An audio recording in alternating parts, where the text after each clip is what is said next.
The Washington Commanders finished 4th in the composite grade. They got an A from PFF in number 4 across the board. It all started with Jaden Daniels at quarterback at number 2. They had 3 second-round picks, using on Johnny Newton at pick 36, Mike Sanderstill from Michigan, the slot corner, Ben Sinnott, the tight end out of Kansas State, and then had a couple third-rounders as well. Offensive tackle / guard, Brandon Coleman out of TCU, and then Luke McCaffrey capped round 3 at pick 100. Wide receiver out of Rice, Christian McCaffrey's brother, of course. And then even beyond that, linebacker Jordan McGee from Temple. I know Renner really liked him. I thought that was really good value in round 5. So good draft for Washington. I think overall, as we were doing the live draft, we said, hey, they need a tackle. They need a tackle. And they kept taking better football players than the tackles who were on the board. So I like that they stayed to that strategy. I think they still have some work to do on the offensive line before next season if they can, but really like Washington adding a lot of talent to this team. Yeah, I mean, obviously they go quarterback at the top of the draft as well. Jaden Daniels, their guy. We all would have gone Drake May, but I don't think any of us, it's not a big enough gap that any of us like dislike the pick. It's just that's where they came down when it came to the choice between those two guys. It's entirely, I think, justifiable, defendable, whatever you want to say. But it gave them the same kind of dilemma that the Patriots have, right? Okay, you've made your quarterback pick. Now what are you going to put around that guy to make sure that he succeeds? The difference being that they're in a much better position to start with when it comes to wide receiver help. So really Washington's focus in terms of building around Jaden Daniels is the offensive line, because you've already got Terry McLaurin, Jahan Dotson. You've got players to work with in terms of receivers that he should be fine. But the offensive line definitely has the capacity to be a problem with only really one high-end player. Just to highlight Sam Cosmi there. Yeah, can we just highlight what they have so far? So Cornelius Lucas, as of today, would probably be the starting left tackle. I think he's a very good swing tackle. He's in like year 12 or 13 in the NFL, isn't he? I mean, he's getting up there in age. Nick Allegretti, a good, fine rotational guard type. Tyler Biotish is okay at center. Samuel Cosmi, who you mentioned, probably the best player playing right guard. And then Andrew Wiley at tackle. Wiley feels better at tackle if he's the 4th best player. Yeah, on the roster. Or like three or four of their starters feel like if they're your 4th or 5th best player, you're okay. If they're all playing together, yeah, right. If they're all on the field together and they're 4 5ths of your offensive line, that feels like a problem. And then from Coleman from TCU, another guy made my upside list as a guy that has the measurable traits that have historically led to better NFL performance. But Coleman really struggled last year compared to 2022. Played some guard, played some tackle. I don't think Coleman's ready to step in and contribute. So just to get that out of the way, over time, I like the idea that, okay, we didn't panic and just take 3 offensive linemen in the second round. They got some really good football players. So I think the Commanders got better.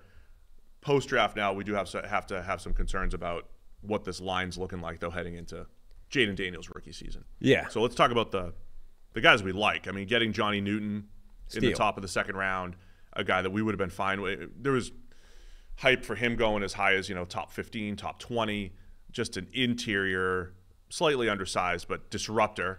And so, again, I like that. I don't care that they have Jonathan Allen and Daron Payne already on the roster. Johnny Newton will get in there and, be part of the rotation and make an impact. Yeah, I mean, he's a classic best player available type of pick, right? Number one, I think that's an absolute steal. I think Johnny Newton is a really good player, 40-plus pressures last season, 15.4% pass rush win rate, and unlike a lot of these other interior players in college, most of his snaps came in the kind of alignment he'll be deployed in the NFL, right? Some of these other guys, because of the college schemes, they're playing these strange sort of 3-3-5 stacks. They're head up over players. They're trying to rush the passer from heads up alignment. In the NFL, you're not going to be doing that. He's going to be a 3-tech, and he was playing 3-tech most of the time. So I think that's a good thing for him. And yeah, look, number one, those 2 interior guys they have are both on monster contracts. There's no guarantee they're not going to want to shed one of those, sooner rather than later. Number 2, even if they don't, they were both playing 800-plus snaps last season. Like, there are 500 snaps you could give Johnny Newton that would give those guys some rotation and a breather. Both coming off of Allen's worst season as a pro, 59 grade. Daron Payne just a 61. They didn't play all that well last year despite having that high price tag. So there's ample opportunity to get him on the field without, he's not roadblocked to getting on the field because they have those two guys on big contracts already. It makes sense. Mike Sanders still just a favorite of every draft analyst, I think, just because he's that slot corner who loves to get dirty in the run game, packs a punch, tackling, very good zone defender, former receiver with very good ball skills. You liked Kenny Moore comp for him? Yeah. Pick your favorite slot receiver who's willing to get dirty in the run game. For me, it was Mike Hilton because of he's awesome zone defender, sees the game really well. He's going to blow up screens. I think he picked off a screen just like Mike Hilton did in the playoffs a couple years ago. But if you leave him one-on-one, get stuck a little bit. You get beat up one-on-one. So if you put Sanders still in the right position, I think he's a very good football player. Yep, absolutely. And then Ben Sinnott, the tight end from Kansas State, another one of those very athletic tight ends who I think has a chance to be good at the next level. He's not as big as Theo Johnson from the Giants, more of a move type of tight end. He's willing to block in the run game. I don't think he's your inline block a defensive end type, but I think he's got a chance to be a pretty good receiving weapon. So I think Sinnott as a receiving weapon, right now they've got Zach Ertz, but Sinnott down the road with Terry McLaurin, with Jahan Dotson, I think that helps quite a bit for Jaden Daniels. Yeah, Sinnott looked like a wide receiver at times, like just that type of tight end rather than, your bigger, slower, plodding, all-around inline blocking tight end. And then Luke McCaffrey tested extremely well. Pick 100, last pick of the third round, 4.02 20-yard shuttle, 6.7 three-cone at 6'2", 203, ran a 4.46. I know Jim Nagy from the Senior Bowl really highlighting him. I think he knows how to play the slot and, smart player, go up and get it type of receiver who did test really well. I think McCaffrey's got a chance to be pretty solid as well. Yeah. So I like a lot of what the Commanders did. And so for me, judging the draft is generally about did you get good players at the spots that you were allotted? Did you have a good process and, the trades that you made, the moves that you made? I think overall the Commanders did a great job there.